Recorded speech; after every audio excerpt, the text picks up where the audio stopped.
At 1:23:40, Akimov engages AZ-5.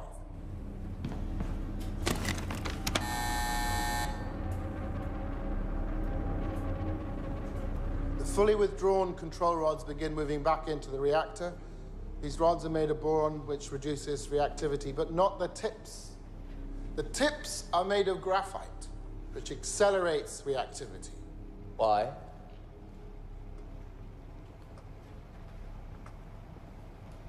Why? For the same reason our reactors do not have containment buildings around them, like those in the West. For the same reason we don't use properly enriched fuel in our cores. For the same reason we are the only nation that builds water-cooled, graphite-moderated reactors with a positive void coefficient. It's cheaper.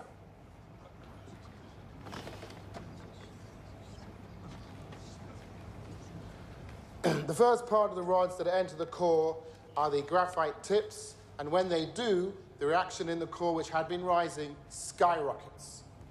Every last molecule of liquid water instantly converts to steam, which expands and ruptures a series of fuel rod channels. The control rods in those channels can move no further. The graphite tips are fixed in position, endlessly accelerating the reaction. Chernobyl Reactor 4 is now a nuclear bomb.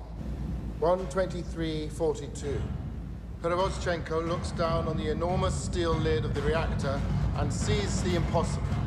The control rod and fuel channel caps, which each weigh 350 kilograms, are jumping up and down. He runs to warn the control room, but there's nothing he can do to stop what is coming. 1:23:44. The steam blows more fuel channels apart. We do not know how high the power went. We only know the final reading. Reactor 4, designed to operate at 3,200 megawatts, went beyond 33,000.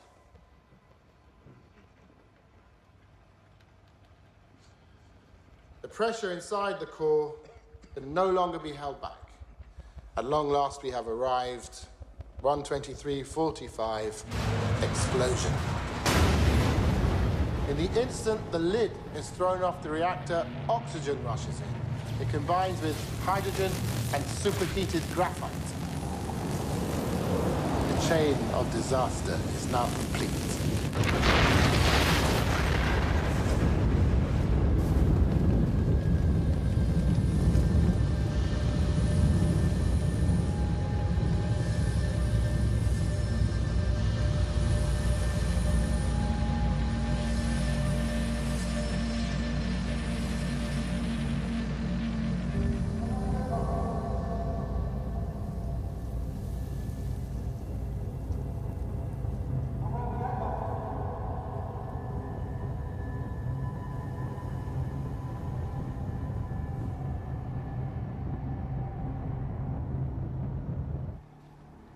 No one in the room that night knew the shutdown button could act as a detonator.